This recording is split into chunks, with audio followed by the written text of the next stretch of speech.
வாழ்க வளமுடன், வாழ்க வளமுடன். இந்த வீடியோவில் நம்ம பார்க்க போகிற டாபிக் என்ன அப்படின்னா, யோக ஜாதகம் எப்படி இருக்கும் அப்படின்னு தான் பார்க்க போகிறோம். ஒரு ஜாதகத்தை வச்சு இது யோகமான ஜாதகமா அப்படிங்கிறத கண்டுபிடிக்கிறது எப்படி அப்படின்னு தான் இந்த வீடியோவில் பார்க்க போகிறோம். இது ஒரு உண்மையான ஜாதகம், இன்னைக்கு பார்த்த ஜாதகம். இவருடைய டேட் ஆஃப் பர்த் பார்த்தீங்கன்னா 13 பிப்ரவரி 1989 12:20 PM பிறந்திருக்காரு. இது இவருடைய ஜாதகம். இதை வச்சு இவர் நல்லா இருப்பாரா நல்லா இல்லையா அப்படின்னு கண்டுபிடிக்கணும். இன்றைக்கி நான் ப்ரிடிக்ஷன் சொல்லிவிட்டு சார்கிட்ட பெர்மிஷன் கேட்டு தான் இந்த வீடியோ நான் போடுறேன். அவங்க போட்டுக்கோங்க அப்படின்னு சொன்னாங்க. இதில் என்னுடைய கான்செப்ட் என்ன அப்படின்னா, லக்னத்தோடையோ லக்னாதிபதியோடையோ எந்த கிரகங்கள்லாம் தொடர்பு கொள்ளுதோ அந்த பெனிஃபிட்டு அந்த கொடுப்பனையை இந்த ஜாதகர் அனுபவிப்பார். இதுதான் ஃபஸ்ட் பாயிண்ட். இந்த ஜாதகத்தில் பார்த்தீங்க அப்படின்னா, லக்னம் நின்றது சூரியன் நட்சத்திரம் கார்த்திகை 4, குரு சந்திரன் நின்றது கார்த்திகை 3, அடுத்து கேது நின்றது மகம் 4ஆம் பாதம், சனி நின்றது பூராட நட்சத்திரம், புதன் நின்றது உத்திராடம், சுக்கிரன் நின்றது திருவோணம், சூரியன் நின்றது செவ்வாய் நட்சத்திரம் அவிட்டம், ராகு நின்றது சதய நட்சத்திரம், செவ்வாய் நின்றது பரணி நட்சத்திரம். இதுதான் கிரகங்கள் நின்ற நட்சத்திர பாதசாரங்கள். இதை நீங்கள் போட்டு பார்த்துக்கோங்க. அவர் பேரை நான் மென்ஷன் பண்ணல, மற்றபடி டேட் ஆஃப் பர்த் டைமை நான் கொடுத்துட்டேன். அவர்கிட்ட பெர்மிஷன் கேட்டு தான் இந்த வீடியோ நான் போடுறேன். இன்றைக்கி பார்த்த ஜாதகம் இது. அவர் கூட இந்த ஜாதகத்தை பார்ப்பார் வீடியோவை. இப்போ இந்த லக்ன தொடர்பு எப்படி ஏற்பட்டிருக்கு அப்படின்னு பார்ப்போம். லக்னம் புள்ளி பார்த்தீங்க அப்படின்னா கார்த்திகை 4ஆம் பாதத்தில் இருக்குது. அதாவது சூரியன் நட்சத்திரத்தில் லக்ன புள்ளி விழுந்திருக்கு. இந்த சூரியன் இந்த லக்னத்துக்கு 4ஆம் அதிபதி. அப்போ 4ஆம் அதிபதி நட்சத்திரத்தில் லக்ன புள்ளி விழுந்திருக்கு சூரியன் நட்சத்திரத்தில். இந்த சூரியன் எங்கே இருக்குது அப்படின்னா 10ஆம் இடத்துல இருக்குது. 10ஆம் இடத்துல சூரியன் திக் பலம்னு சொல்லுவோமா, சூரியன் திக் பலத்தில் இருக்குது. அது நின்ற நட்சத்திரம் செவ்வாய் நட்சத்திரம். செவ்வாய் 12ல் இருக்குது. செவ்வாய் நின்ற நட்சத்திரம் சுக்கிரன் நட்சத்திரம். சுக்கிரன் 9ல் இருக்குது. சுக்கிரன் என்ற நட்சத்திரம் சந்திரன் நட்சத்திரம். சந்திரன் லக்னத்தில் போய் உச்சம் அடையுது. சந்திரன் என்ற நட்சத்திரம் சூரியன் நட்சத்திரம். திரும்ப சூரியன் செவ்வாய் நட்சத்திரம். இப்படியே கனெக்ஷன் போயிட்டே இருக்கும். இப்போ கனெக்ஷன் பார்த்தீங்க அப்படின்னா லக்ன புள்ளியிலேருந்து 10, 9, 12 இதை தான் நான் போட்டிருக்கேன். லக்ன புள்ளி சூரியன் நட்சத்திரம், சூரியன் செவ்வாய் நட்சத்திரம், செவ்வாய் சுக்கிரன் நட்சத்திரம், சுக்கிரன் சந்திரன் நட்சத்திரம், சந்திரன் திரும்ப சூரியன் நட்சத்திரம். இப்படியே இந்த ரவுண்ட்ஸ் போயிட்டே இருக்கும் இந்த சர்க்கிள்.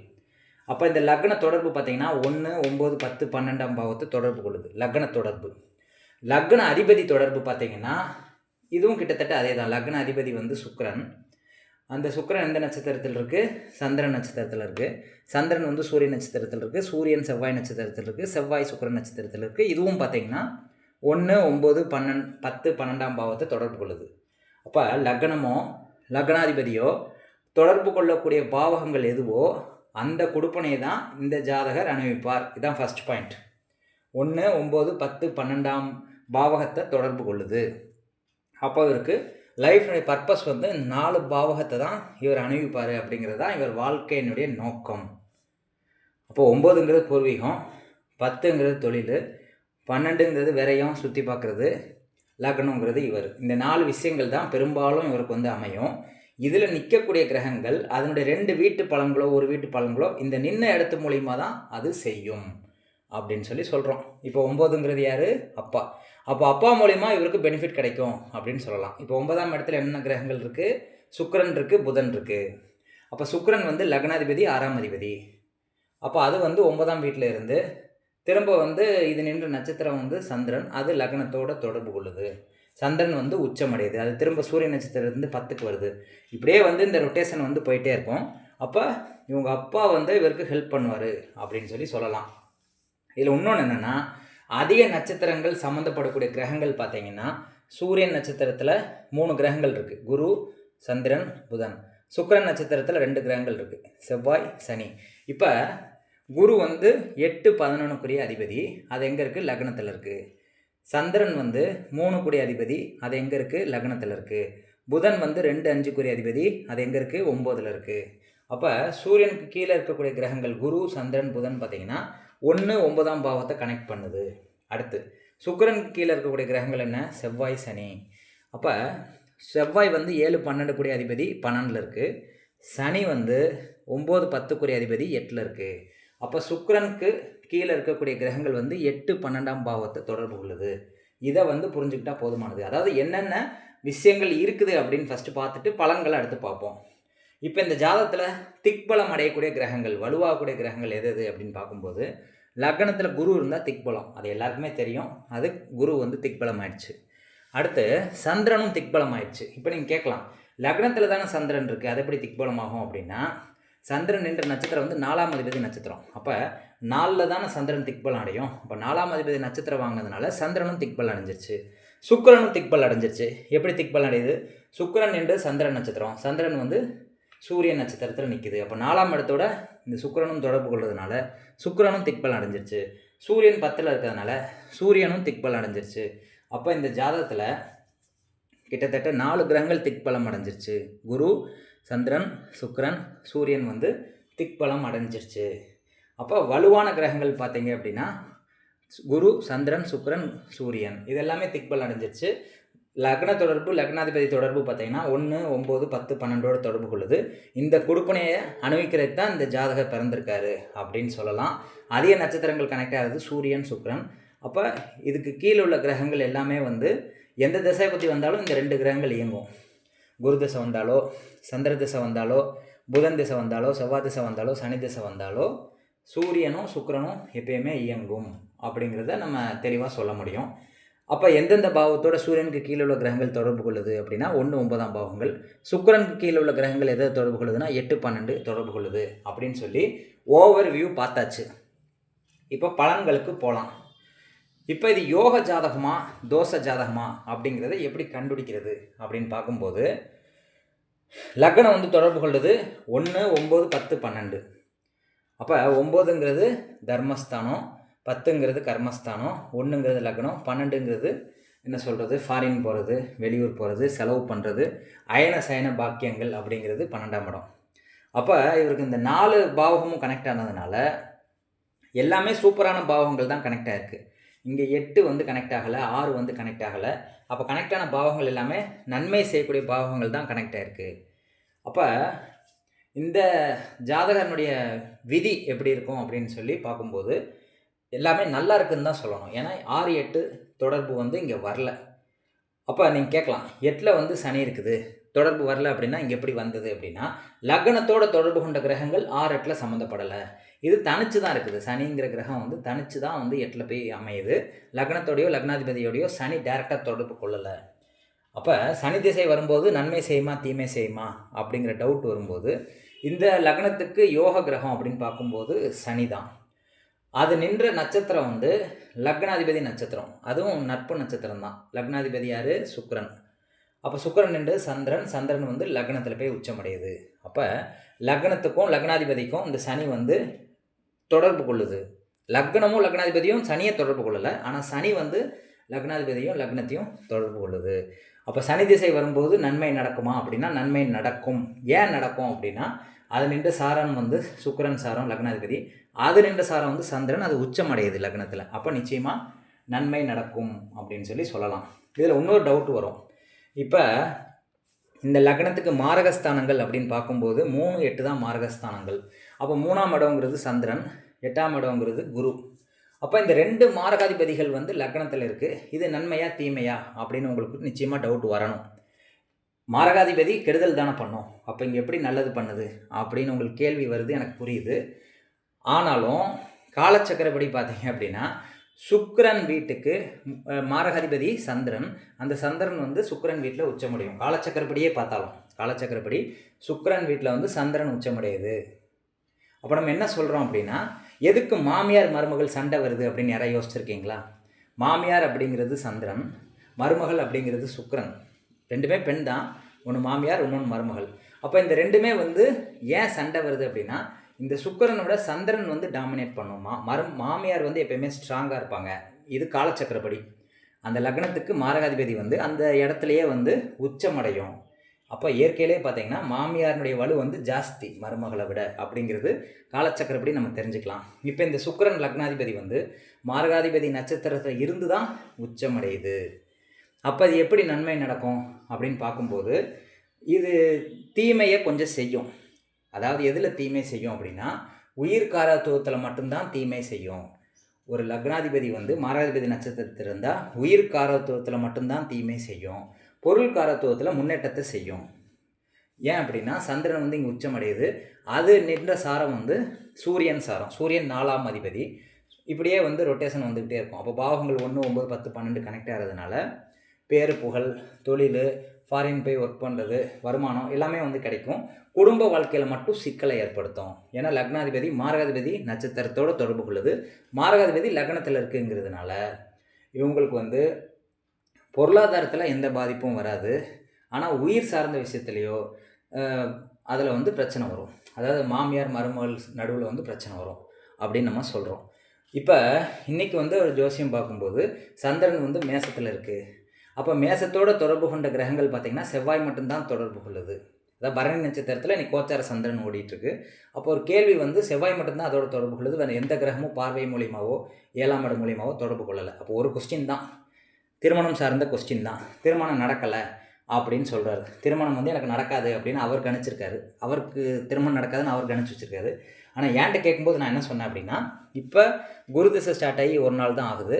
நேற்று தான் குரு திசை ஸ்டார்ட் ஆகிருக்கு, 11 ஜூன் 2026. அப்போ குரு திசை குரு புத்தியிலையோ குரு திசை புதன் புத்தியிலையோ நிச்சயமாக திருமணம் நடக்கும் அப்படின்னு நான் சொல்லியிருக்கேன். அப்போ குரு திசை புதன் புத்தி அப்படிங்கும்போது 2031 ஆயிடுது. அப்போ அது வரைக்கும் இன்னொரு 5 வருஷம் கடந்து போச்சு அப்படின்னா என் ஏஜ் பார் ஆயிரும். அப்போ எனக்கு மேரேஜ் வேண்டான்னு சொல்கிறாரு. ஆனால் அப்போ தான் மேரேஜ் நடக்கணும்னு கொடுப்பனை இருக்குது. ஏன் அப்படின்னா திருமணம் நடக்கக்கூடிய பாவகங்கள் எப்போ நடக்கும் அப்படின்னா 2, 7, 11 தான் திருமணத்தை நடத்தி வைக்கும். 2, 7, 11ஆம் பாவகத்தினுடைய தசாபுத்தி வரும்போது தான் திருமணம் நடக்கும். இப்போ 2ஆம் அதிபதி யார்? புதன். 7ஆம் அதிபதி யார்? செவ்வாய். 11ஆம் அதிபதி யார்? குரு. இந்த தொடர்பு தசாபுத்தியாக அந்தரமாக வரும்போது தான் உங்களுக்கு திருமணம் நடக்கும். அப்போ திருமணம் நடக்கிறதுக்குரிய கொடுப்பனை இருக்குதா அப்படிங்கிறது ஃபஸ்ட்டு பார்க்கணும். அப்போ 7ஆம் அதிபதி மறைஞ்சிருக்கான்னு பார்க்கணும் ஃபஸ்ட்டு. 7ஆம் அதிபதி யார்? செவ்வாய். அப்போ செவ்வாய் வந்து மறைஞ்சிருந்து பகை நீசம் பெற்றிருக்கா அப்படின்னா 12ஆம் இடத்துல மறைஞ்சிருக்கு தான், ஆனால் பகை பெறலை, நீசம் பெறலை. 12ஆம் இடத்துல ஆட்சியாக இருக்குது செவ்வாய். அப்போ நம்ம என்ன சொல்கிறோம்? இவருக்கு திருமணம் நிச்சயமாக நடக்கும். அப்போ 12ங்கிறது என்ன? ஃபாரின். அப்போ ஃபாரின்லேருந்து வரன் கிடைக்கும் அப்படின்னு சொல்லும்போது அவர் சிரிக்கிறார். லோக்கல்லையே வந்து எனக்கு வந்து பொண்ணு அமைய மாட்டேங்குது, நீங்கள் ஃபாரினில் பொண்ணு அமையும் அப்படின்னு சொல்கிறீங்க அப்படின்னு அவர் சிரிக்கிறாரு. இது உண்மை. இது வந்து ஒரு வீடியோ பார்த்துட்ருப்பார். எதையுமே நான் இங்கே போய் சொல்லலை. அப்போ சிரிக்கிறாரு, நக்கலாக கேட்குறாரு, இது வந்து நடக்காது அப்படின்னு சொல்கிறாரு. நான் என்ன சொல்கிறேன் அப்படின்னா 7ஆம் அதிபதிக்குரிய டைம் நடந்துகிட்ருக்கு. 7ஆம் அதிபதி செவ்வாய் தானே. அப்போ குரு திசை செவ்வாய் புத்தி நடக்கும்போது ரொம்ப லேட் ஆயிரும். அதனால் நம்ம என்ன சொல்கிறோம் அப்படின்னா குரு திசை புதன் புத்தியிலே திருமணம் நடக்கும், குரு திசை குரு புத்தியிலே திருமணம் நடக்கும்னு சொல்கிறோம். குரு திசை குரு புத்தியில் எப்படி திருமணம் நடக்கும் அப்படின்னா குரு வந்து 11ஆம் அதிபதியாக வராது. 8, 11 கூடியவன் குரு. கரெக்டாக? 8, 11 கூடிய அதிபதி வந்து குரு. அப்போ 11ஆம் அதிபதியாக குரு செயல்படுறதுனால கோச்சார குரு வந்து அவருடைய 7ஆம் வீட்டையும் பார்க்குது. கோச்சார குரு வந்து எங்கே பார்க்குது? கடகத்திலேருந்து விருச்சிகத்தையும் பார்க்குது. அப்போ நான் கோச்சார குரு பார்க்குதுன்னு சொல்லும்போது இந்த மாதிரி பல கோச்சாரத்தை வந்து நான் பார்த்துட்டேன், எல்லா குருவும் வந்துட்டு போயிடுச்சு, ஒன்றுமே நடக்கலை அப்படின்னு சொல்கிறார். இதுக்கு நம்ம என்ன தீர்வு சொல்கிறோம் அப்படின்னா அதுக்குரிய தசாபுத்தி வரணும். அப்போ குரு திசை இப்போ தானே வந்திருக்கு, ஸ்டார்ட் ஆகி ஒரு நாள் தான் ஆகுது. அப்போ குரு திசை ஸ்டார்ட் ஆனதுக்கப்புறம் தான் அவருக்கு நடக்கணுங்கிறது விதி. இதுக்கு முன்னாடி வந்து ராகு திசை நடந்திருக்கு. அப்போ ராகு திசையில் ஏன் திருமணம் நடக்கலை அப்படின்னு கேள்வி வருது இல்லை. இப்போ ராகு எந்த கிரகத்தோடையும் தொடர்பு கொள்ளலை, லக்னத்தோட ராகு தொடர்பே கொள்ளலை. அப்போ ராகு தனிச்சிருக்கு, எந்த ஒரு தொடர்பும் ஏற்படலை. ராகு சாரத்திலே இருக்குது. அப்போ 10ஆம் இடத்துல ராகு சாரத்திலே இருக்குது. அப்போ 10ஆம் இடம் மட்டும்தான் அங்கே இயங்கிட்டு இருக்கு. அப்போ ராகுவுக்கு வீடு கொடுத்தவன் யார்? ராகு சாரத்தில் இருக்கிறதுனால நம்ம ராகுவுக்கு வீடு கொடுத்த சனியை எடுத்துக்கணும். அப்போ ராகுவுக்கு வீடு கொடுத்த சனி எங்கே இருக்குது அப்படின்னா 8ல் இருக்குது. புரியுதா? ராகுவுக்கு வீடு கொடுத்த சனி வந்து 8ல் இருக்குது. அப்போ 8, 10 தொடர்பு கொள்வதனால இங்கே திருமணம் நடக்கிறதுக்கு வாய்ப்பு கிடையாது. ராகு திசை முடிகிற வரைக்கும் திருமணம் நடக்காது. ஏன் அப்படின்னா 10, 8 தான் தொடர்பு வருது. அப்போ நம்ம எப்படி தொடர்பு வரணும் அப்படின்னா 2, 7, 11 தொடர்பு வரும்போது தான் திருமணம் நடக்கும். 10, 8 தொடர்பு வரும்போது திருமணம் நடக்காது. அதனால தான் ராகு திசையில் நடக்கலை அப்படின்னு சொன்னேன். இருந்தாலும் அவர் கணிச்சது என்னென்னா அவருக்கு திருமணமே வேண்டாம் அப்படின்னு சொல்கிறார். நான் யார் பேச்சையும் கேட்க மாட்டேன், அம்மா அப்பா பேச்சே கேட்க மாட்டேன், இது என்ன நடக்கவா போகுது, பாப்பா இந்த ஒரு வருஷம், அப்படி இல்லைன்னா எனக்கு திருமணமே வேண்டாம், நான் பண்ணிக்க மாட்டேன் அப்படின்றாரு. சிலருக்கு வந்து 44, 45 வயசுலலாம் மேரேஜ் ஆகிறத நம்ம பார்க்குறோம். அப்போ குரு திசை புதன் புத்தி வரும்போது 2031 அப்போ மேரேஜ் நடக்கும்னு நான் சொல்கிறேன். இப்போ கூட நடக்க வாய்ப்பு இருக்குது, அல்லது குரு திசை புதன் புத்தியில் நடக்கும் அப்படிங்கிறது தான் நான் சொன்னது. அவருக்கு வந்து அதில் நம்பிக்கை இல்லை. அப்போ குரு திசை குரு புத்தியில் எப்படி மேரேஜ் நடக்கும் அப்படின்னு பார்க்கும்போது, குரு வந்து 8-11 அதிபதி. அப்போ 11ஆம் இடம் இங்கே ஆக்டிவேட் ஆகுது. அப்போ இன்னும் டவுட் வரும், 8ஆம் இடமும் அதுதானே, அப்போ 8ஆம் இடம் ஆக்டிவேட் ஆகும்போது திருமணம் நடக்காதா? அது திருமணத்தை பாதிப்பு உண்டாக்கும்ல. 11 சொல்லிட்டீங்க, 8 சம்மந்தப்படும்போது திருமண பாதிப்பு ஏற்படும் அப்படின்னு சொல்லி உங்களுக்கு டவுட் வரலாம்.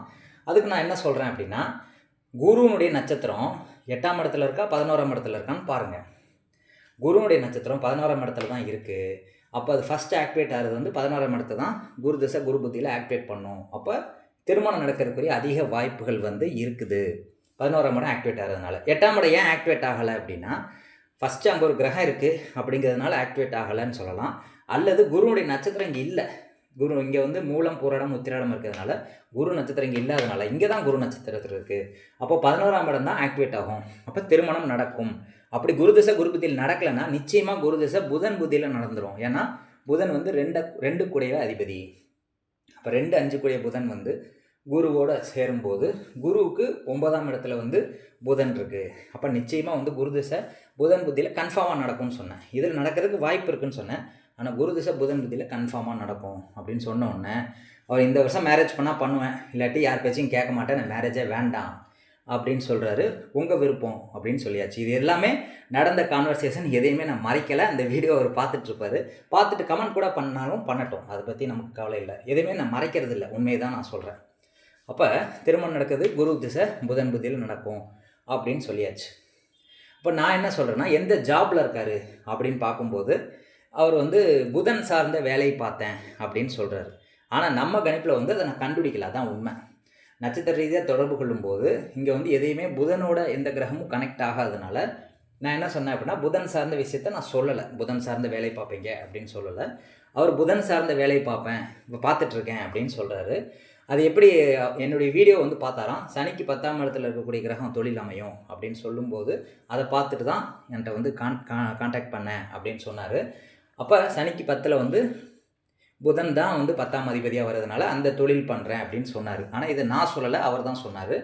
நம்ம கணிச்சது வந்து இவர் வந்து ஒரு பெரிய பதவியில் இருப்பார், சூரியன் அதிகமாக கனெக்ட் ஆகிறதுனால பெரிய பதவி வைக்கிறதுக்குரிய வாய்ப்புகள் இருக்குது, அரசியலில் போகிறதுக்குரிய வாய்ப்புகள் இருக்குதுன்னு தான் நான் சொன்னது. அவர் புதன் சார்ந்த இது தான் இருக்கேன் அப்படின்னு சொன்னார்.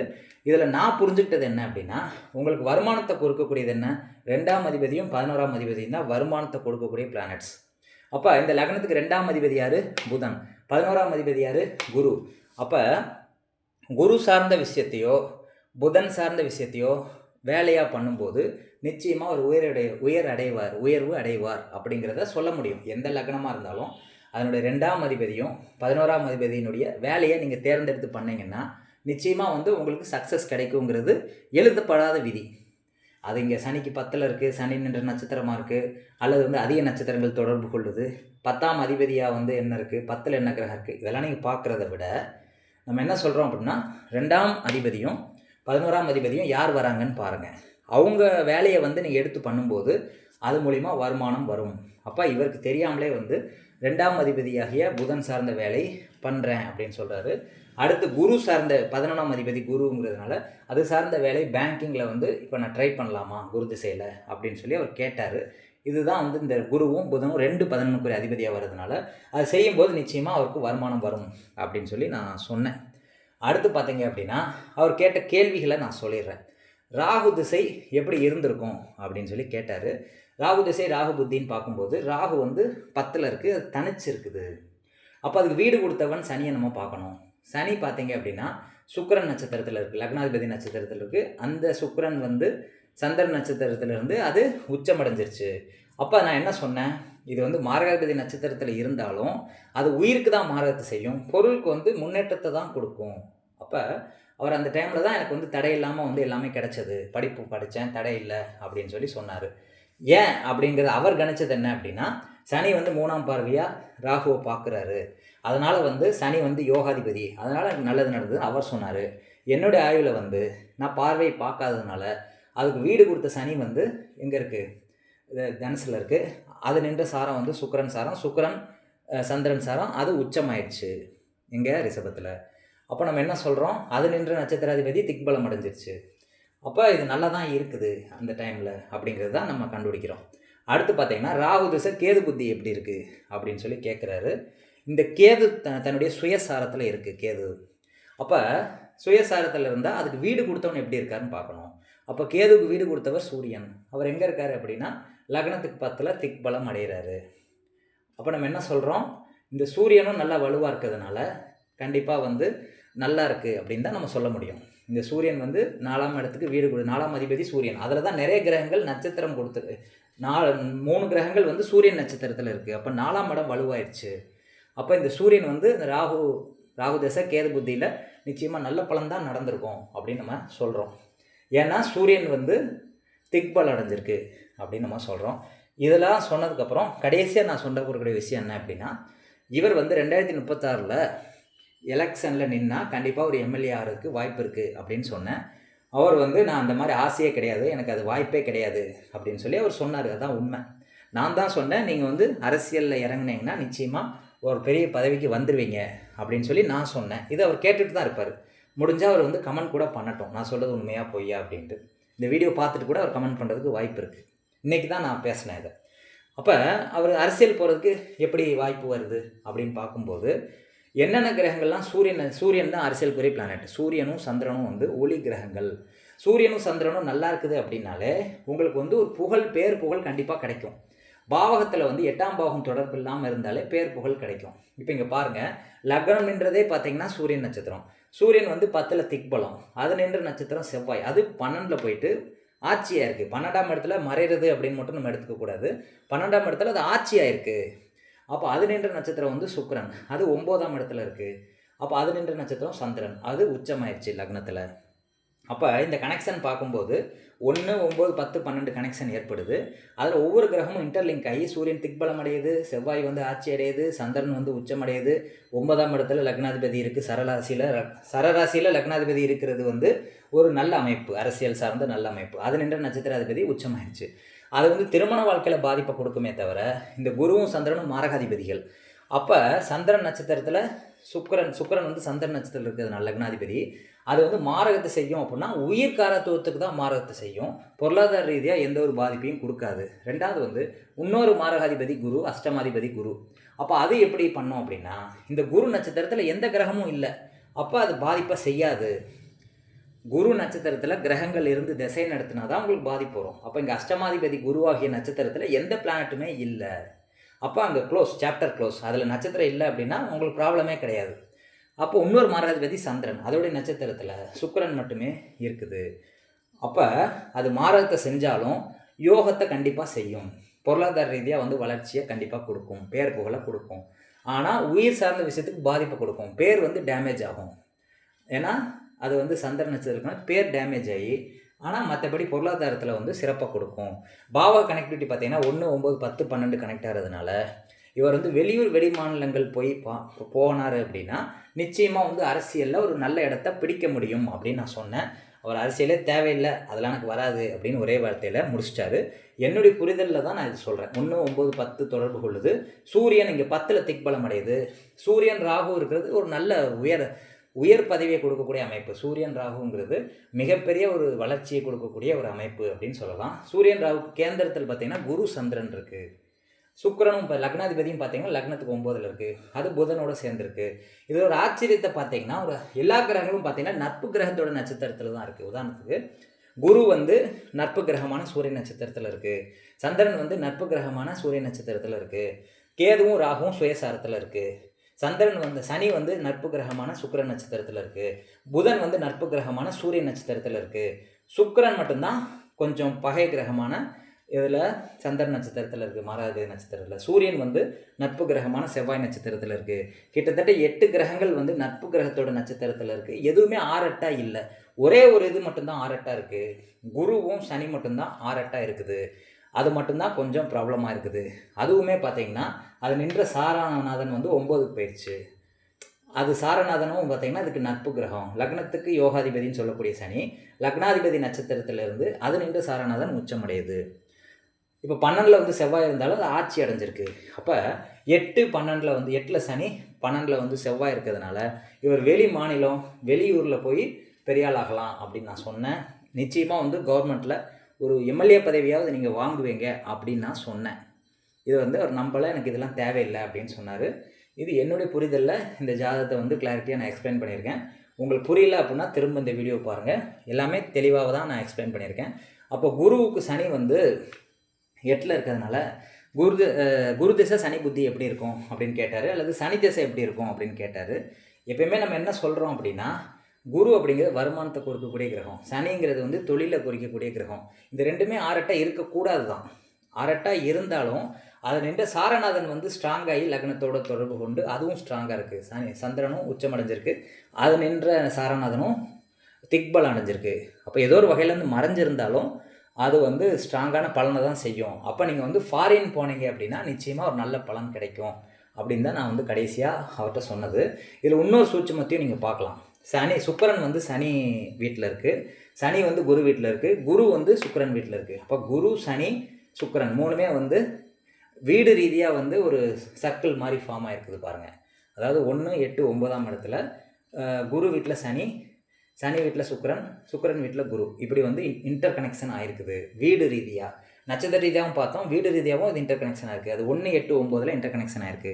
அப்போ நம்ம என்ன சொல்கிறோம், பூர்வீகத்தை விட்டு வெளியூர் போங்க, வெளிநாட்டுக்கு கூட நீங்கள் போங்க, கண்டிப்பாக வந்து உங்களுக்கு சக்ஸஸ் கிடைக்கும். உள்ளூரில் இருந்தீங்கன்னா நிச்சயமாக இது பெரிய சக்ஸஸை கொடுக்காது அப்படின்னு நான் சொன்னேன். இதுதான் இந்த ஆய்வு ஜாதகத்தில் நான் கண்டுபிடிச்ச விஷயங்கள். இதுதான் அவருக்கு சொன்ன பலன்கள். இது கரெக்டு தப்பு அப்படிங்கிறத விட இந்த பலன்கள் நான் வந்து ப்ரிடிக்ஷன் சொன்னது இதுதான். இதை பார்த்தாருன்னா அவர் வந்து கமெண்ட் பண்ணுவார் நிச்சயமாக. இதுதான் இன்றைக்கி சொன்ன ப்ரிடிக்ஷன். இது புரிஞ்சிருக்கும்னு நினைக்கிறேன். அதனால் வந்து அரசியலில் வந்து 2036ல் வருவார் அப்படின்னு சொல்லி நான் சொல்லியிருக்கேன். ஏன் அப்படி சொன்னேன் அப்படின்னா, சூரிய நட்சத்திரத்தில் நிறைய கிரகங்கள் சம்மந்தப்படுது. சூரிய நட்சத்திரத்தை பார்த்திங்கன்னா குரு சம்மந்தப்படுது.